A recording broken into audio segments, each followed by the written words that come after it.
Joe, can you just give us an idea of, what it means to have Rob back in the side, particularly the chance to play in front of his, home crowd? Yeah, I'm sure you'll get the chance to ask Rob himself. He's just happy to be back, trained really well today, and we're happy to have him back, obviously. I did think that Nick Champion de Crepney acquitted himself incredibly well in a furnace last week, making his Test debut. But the experience that Bobby brings in, and he probably brings confidence to other players as well because of his experience and his ability, to take the ball forward. Will Skelton as well, and Laney Gleeson, two pretty big, powerful inclusions as well, right? How huge is that?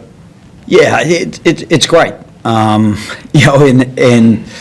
some of those decisions were made harder by what the bench did last week. I think Tom Hooper's very unlucky to miss out, but Will and his experience just allows us to have a look at something slightly different this week, because I thought Tom came off the bench and did really well. So Will has accumulated that experience. He knows what it's like to play these players. He's played them regularly, and he's won against them regularly, certainly in Europe, in the big European games that they've played. I think you used the word submissive for the parts of the first half last week. With the team you've named, how determined are you that that doesn't happen again? Yeah, again,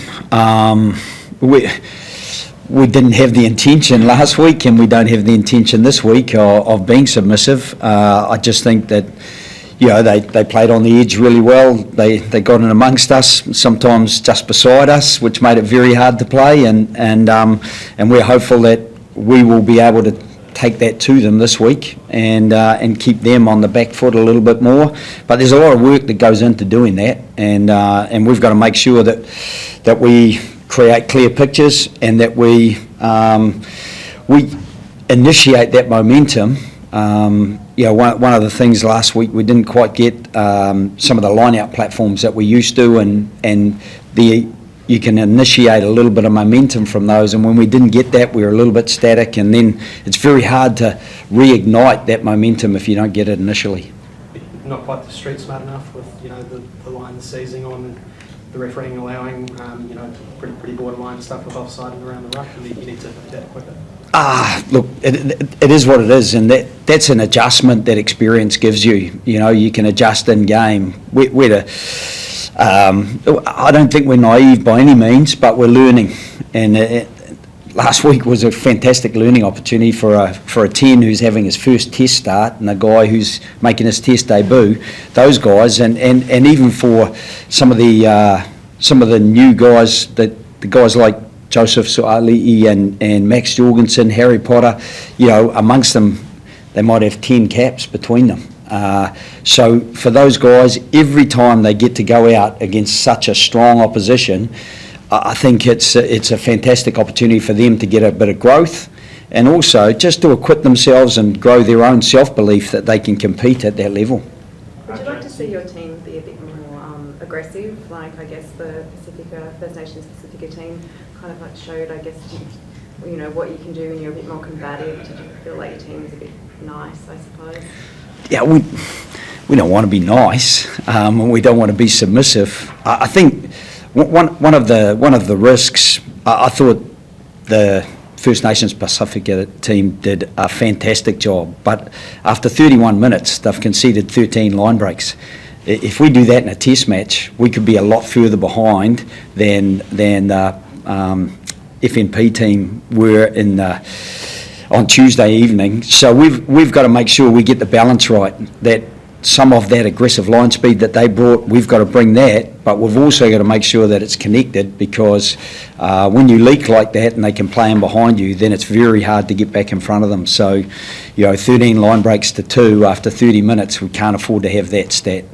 Joe, with the 6-2 bench split, was there the thinking you're a forward heavy bench?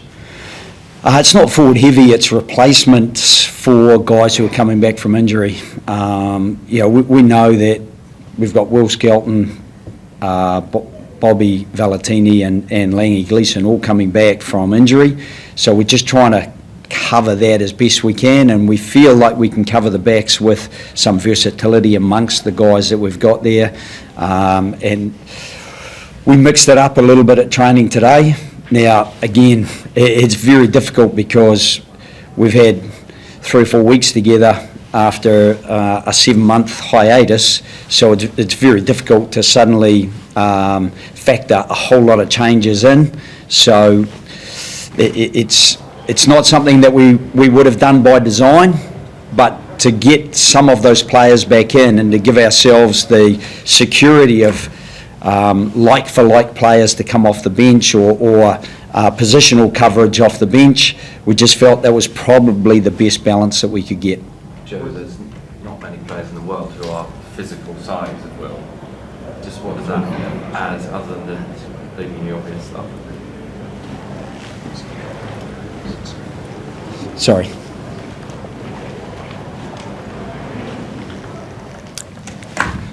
Could we just go again? Yeah, sorry. Is that all right? I'm just saying Thanks. there's not many players in the world who are as big as Will is. So what does that give you, other than the obvious stuff of just physicality, I guess? Yeah, I think one of the key things with Will is he's a very calm influence. He's a big man. He's big-hearted as well. Hopefully not on Saturday, but his experience and his history of being involved in successful teams, particularly with La Rochelle in Europe, I think it just gives other players confidence. Yeah, we've got a group of players who haven't won too much in recent times, whether it's in Super Rugby or whether it's internationally, and so I think building confidence is an incremental thing. You've got to get small wins here and there. Winning the second half, it just helps a little bit, but we know that we've got to put more and more, stack more and more of those winning moments together to try to get a result, because this weekend is pivotal. As you've mentioned, he seems to have been a bit of a Leinster whisperer over the years with with those finals and stuff like that. And he's gone very Leinster heavy, as you've probably seen now.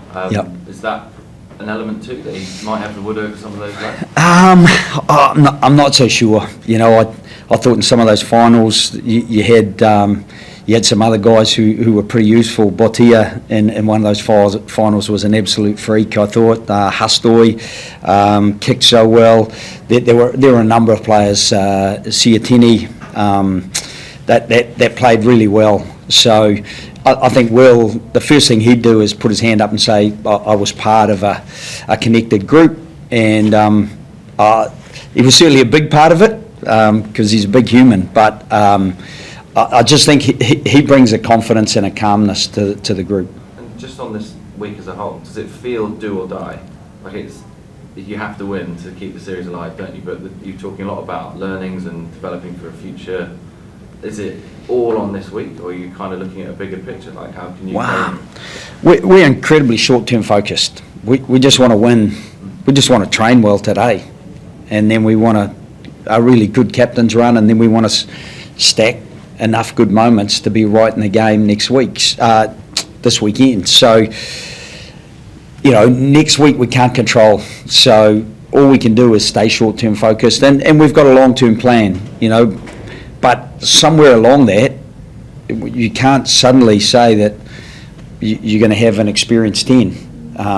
That has to be a longer-term plan. We're not going to expect the same thing from Tom Liner and Finn Russell, because Finn's been at the top of the game for so long.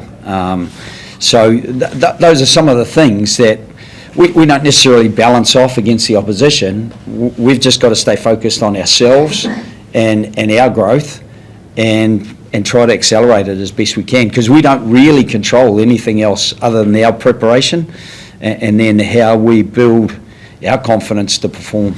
Is there a time, with all the teams you coach, is there a time in the team's development where they need to just deliver a big victory? Like, this would be enormous, wouldn't it? 100,000 odd at the MCG, level the series, like, as marquee statement victories go, it would be battle, wouldn't it? Yeah, I'd certainly love that to happen. I guess I would never be outcome focused, and I've been lucky to have been on the periphery of some fantastic outcomes over the last 20 years of coaching professionally, but this would be special inevitably, and it'd be special for this group. And I think it would accelerate a little bit of their growth as well, because in terms of gaining confidence, it's hard to top competing with the best. And at the same time, it's like any sport. If you play against a team that are stacked and maybe have more experience than you do, and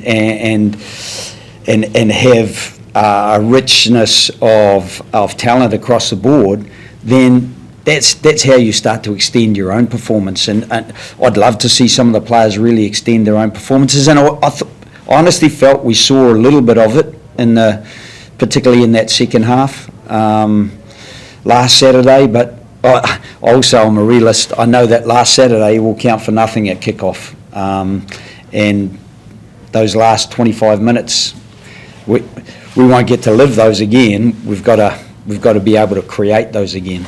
Joe, does this say that the 3 changes you made are all up front? Does that mean that you're happy with the back line, or is maybe the fact you've gone 6-2, has that affected that as well?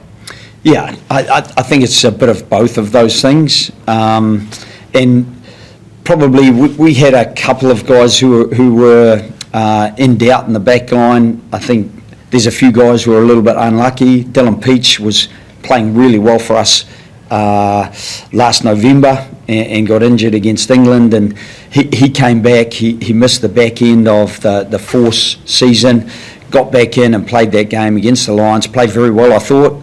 And so, he's striving to get back in there, but I also thought that Harry Potter and Max Jorgensen did a good job. So I guess you're trying to just reward players who've performed well and also build some consistency. As I said, it's our 3rd game in 9 months, and so if you're chopping and changing too much, then I think you can destabilise your own growth, and that's the last thing we want to do at this stage. 3 changes in the pack,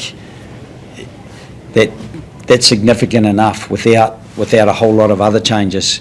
There were other guys who I felt did really well coming off the bench, who are probably putting pressure on the starters, and that's a good situation to have for us. Joe, Lucan and Taniela, obviously Lucan's had 3 really strong games against the Lions. It would have been tricky to play on Tuesday and then again on Saturday, but why has he fallen down the pecking order? Well, he wasn't playing. He missed the back half of Super Rugby, and then he played against the Lions for the Reds, and this was a way to get him enough games under his belt to get closer to where we needed him to be. And I've spoken to Lucan since the game, since the Pacifica game, spoke to him before the game, and we've got him pretty close by. And to be fair, I thought Darcy Swain was very good as well. If you have a look back at the line out and around the field, probably Lucan captured the headlines, maybe, I'm not sure, but Darcy Swain did really well as well. So there's a couple of guys that we're certainly still in conversation with and can add value going further ahead and maybe even in the shorter term. Joe, is that a bit of a cop-out though? Because there's about 6 guys that missed the second half of the Super season, like Max Jorgensen, Matt Kesler, JDS only played 6 games all year. So, is there more to the fact that you want to see other elements of Lucan? Well, they're not First Nations or Pacifica players, so they're not actually allowed to play in that team. We had enough trouble getting people to play in that team. So I think it was opportunities spread across players, and we try to spread that across. You mentioned Matt Fessler. He went back and played against the Reds, and then he got that game under his belt, played well, and came in and played last week. So it is a balancing act, and with the nature of some of the teams and the availability to play in those teams, we've tried to balance it as best we can. Joe, maybe Will Skilton's presence around the squad had some impact on not naming Harry Wilson as a permanent captain, I'm not sure, but any thought on making Harry the man going forward permanently? Yeah, to be honest, it's not something we've talked about. Harry's done a great job. Harry's captain again this week, and Harry is very comfortable with how that is at the moment. So we have a pretty strong leadership group, and those guys they tend to share the responsibility to lead the team. And in the huddle today, the guy speaking wasn't Harry. You know, it is very mixed in how those discussions are taken on, and we like the fact that the responsibility is shared. Harry doesn't have a massive experience of captaining teams. He hasn't done it that often, so it's still something he's coming to terms with and learning about.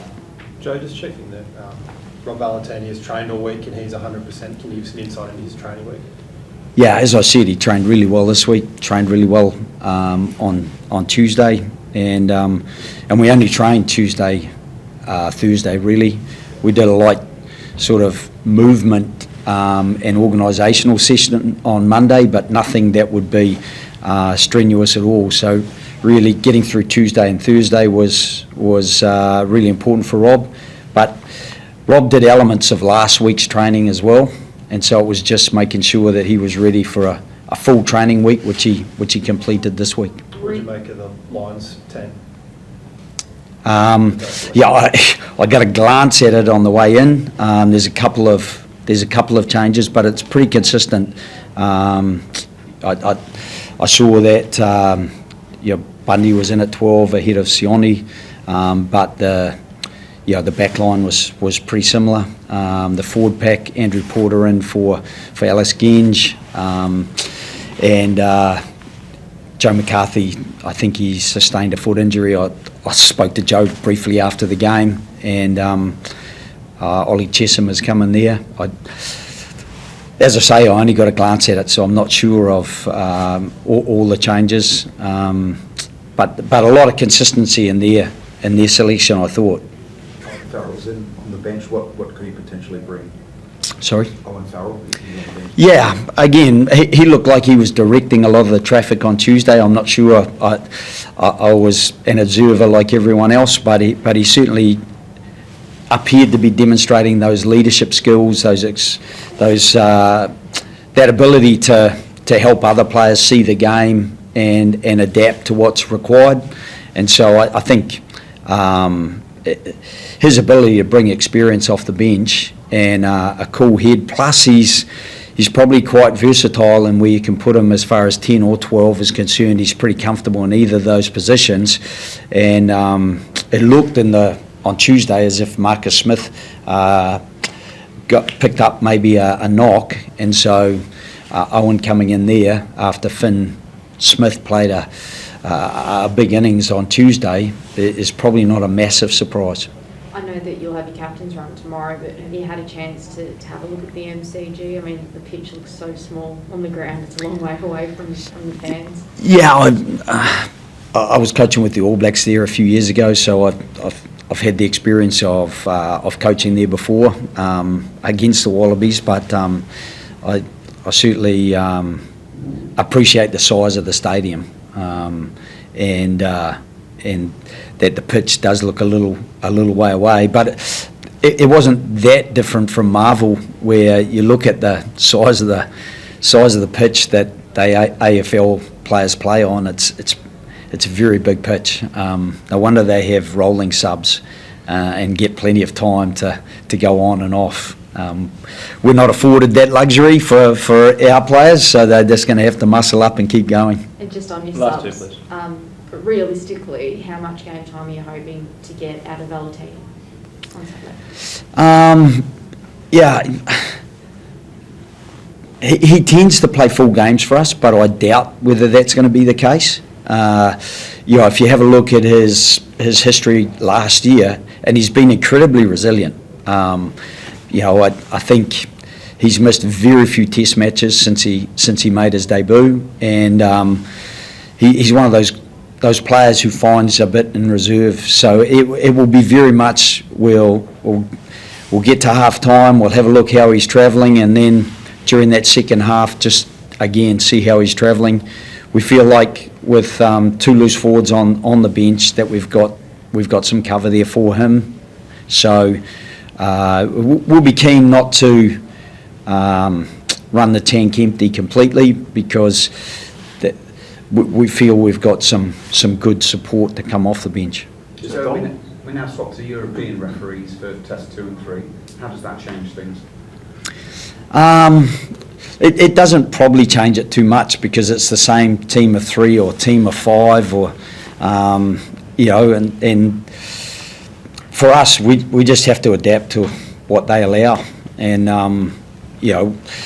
that's something that, again, as a less experienced team is part of the learning process, and while we see it as a pinnacle event, inevitably, when you have less experience, you are still learning, and that's something that we're trying to fast track as much as we possibly can. But we've had Andrea before against Ireland at the end of November last year, and what was a very tight game, against one of the top teams in the world, and so. I think we've just got to focus on ourselves, really. The referee, mostly they know the laws. There's one contentious one about taking a throw in front of the mark and what the consequence of that is. Harry had an idea of what not allowing it to go 5 metres was, and expressed that, but was told that wasn't the rule. But those are some of the things that Harry's growing in, and I thought that was really good from Harry. So that's one of the things that I think, having had experienced players in the past, and not necessarily even captain, like even when Johnny wasn't captain, I think he was a bit of a handful for referees, because his law knowledge was incredibly good. Just on Donaldson, he covers 10 and 15, but is he also your 12-13 cover people? We've got Harry Potter's played a fair bit of midfield, so we feel like we've got some midfield coverage there, and so Ben can cover the sort of back 3, and we can get some coverage with Harry in the midfield if needs be. Thanks all. Appreciate it. Thanks. I'll pop back with Angus and Tom.